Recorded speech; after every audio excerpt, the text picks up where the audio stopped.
Now, folks, let's turn to a difficult subject, but one maybe each of us in our family units and groups should have, whatever our circumstances in terms of care and needs and decisions when life's path comes to an end. Compassionate care, that's what they're called.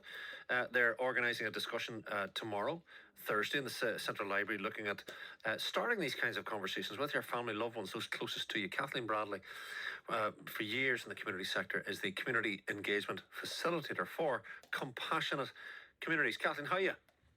Hello, Mark. Good afternoon. Nice to have you on, Kathleen. I mean, your experience is vast. Kathleen, a personal one to start off. Have you had the conversation yourself with your own?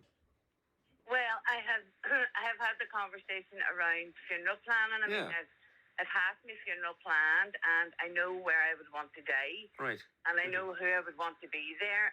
But, you know, and if some of the decisions made in the event of a health crisis that maybe I don't die from, but I'm temporarily unable to make some decisions. And that's the key thing. Like, Mark, you were right at the start when you were saying, you know, that it's about end of life and the decisions around your care. But where we're at now in Northern Ireland is there's been a consultation finished on a new advanced care planning strategy and policy for all adults in Northern Ireland. And that should be coming down the line soon whenever we get the Assembly and Stormont up and running. But this strategy and this policy, you know, it's taking it wider than just thinking about end of life. You know, and it's covering things where, I suppose, you know what, COVID has really, really brought to the forefront of all of our minds that there is the chance that there can be a health crisis in which you may not die from, but will not be able to make your own decisions. Yes. So COVID has really, it's brought to the forefront the importance of the need to have these conversations, and they have. Let's be blunt, Kathy. You're talking about palliative care. You're talking about incapacitation. Yes. Yeah. Yes, this is advanced care planning only ever comes in to play when you are not able to make the decisions for yourself. But I note that the compassionate communities want to encourage us to talk about organ donation and all of the rest. I've thought about all these things. I have to say, Kathleen, without prejudice, you know, I've had these conversations in my own life, my own circle, and I've experienced great relief for having them. A bit scary, bit uncomfortable maybe on occasion, but for sure, I would only say personally, well worth doing, you know. Mark, you know what? Definitely worth doing. And you're 100% right. It can be difficult because, you know, our mortality and our end of life and our future care needs, they're not things that we think about weekly, monthly or yearly, you know, and that's why we've a drive. This week we've launched Advanced Care Planning Awareness Week to get a drive going on saying to people, look, can we start with a conversation with those around you, with your healthcare providers, with your carers, your doctors, you know, can we start with a conversation where we're thinking about, right, you know, your personal things, what would matter to you, you know, your clinical decisions you would need to make, your legal decisions about your will and, you know, children, financial decisions, you know, your power of attorney if you weren't able to make decisions yourself, or, you know, who's going to pay for your funeral? Have you got a funeral plan? And even things as basic as, Mark, like, you know, the PIN number of your mobile phone. Oh, Lord. We're so online now. But, I mean, if the worst happened and you were to die, or you were to be in a position where you couldn't access those photographs to give authority for someone to have them, those photographs could potentially be lost forever. So it really is, I mean, it's an all-encompassing, the term advanced care planning, it does cover the personal, the clinical, the legal, the financial decisions about the things that matter to you, about your beliefs, your wishes, and your values and feelings. But Kathleen, you know the type of us across the board here, we're conservative types. A lot of people say, look, Kathleen, no harm to you. That's none of your business. You know, you can throw as many strategies and policies and compassionate communities at us as you want. We're a thran lot. And of course your mother will get everything a bypass. Or of course your father will. You know, it's a given in our family, and, you know, that's the way it's always been done. Although, Kath, I have to say I've known families that haven't done it and have taken that attitude and have been rent asunder. Who's to know? Well, you know what, Mark? I agree with you. It is none of my business, right? But I'm sure if everybody was to ask themselves, they would want those closest to them. They would want their loved ones and their families, you know, because, as you say, you know, do you see not having these conversations causes additional stress and distress at a time when people are already being faced with something that they didn't expect to happen. You know, it adds extra pressure. It can cause family breakdowns. It can cause lengthy court cases. You know, there's so much that it can cause.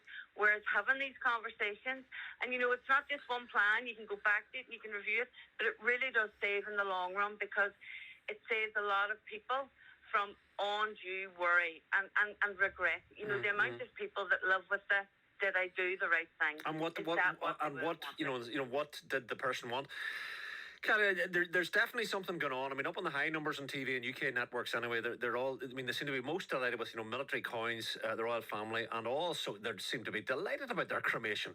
You know, it's like every third advert is like, you know, God almighty, when do you hear about me and my cremation? You know, but there's something happening there, Kelly. So you're saying this is more than a will. This is like a will plus, because your will doesn't talk about, you know, your blood group, what you want done with your organs, what would you want done with your Facebook photograph, you know? Do you know what? Your will is just one end of it, but I mean, the thing about advanced care planning is it's not just from death after. You know, it's also things about, right, if you were, you know, where would you want to be cared for? If you couldn't make decisions for yourself, would you want to be cared for at home or maybe in a care home, you know, or because like if you develop a dementia and you're not able to make decisions, it's ensuring that there's information there that those that are caring for you would know a wee bit more about you. You know, they would know what your wishes would have been and stuff. It's down to even, I mean, like your pets.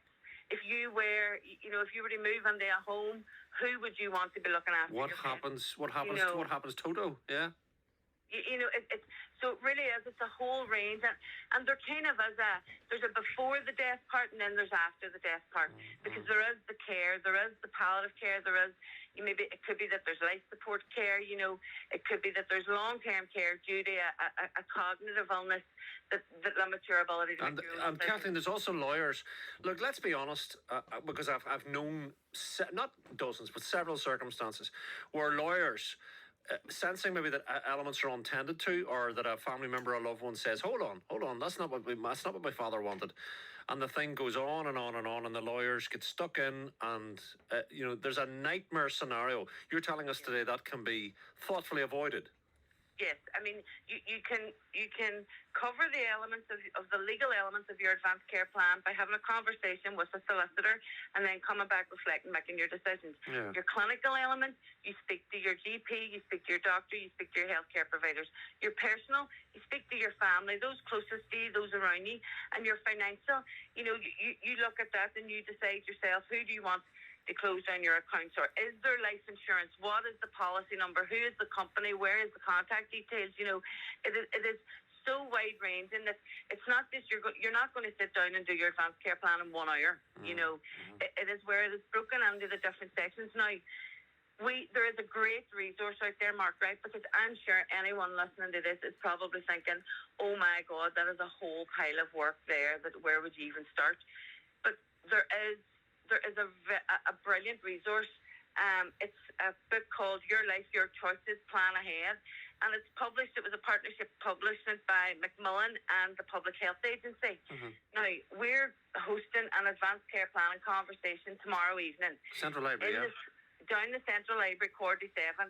We're going to bring some of these books and give people there a copy of these books. Great. And really, the point of it is, you know, the amount of people that I mentioned advanced care plan day, and their first question to me is, what is that?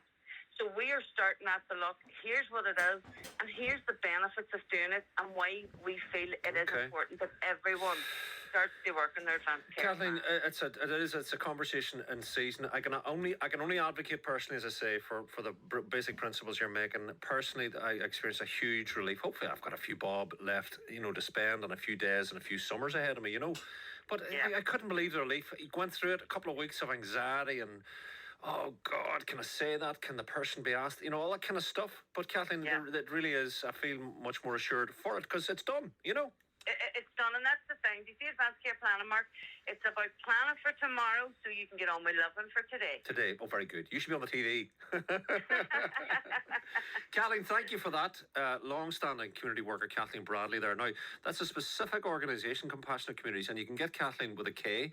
Kathleen, Kathleen, at, all one word, Compassionate Communities NW. So it's Kathleen at CompassionateCommunitiesNW.com.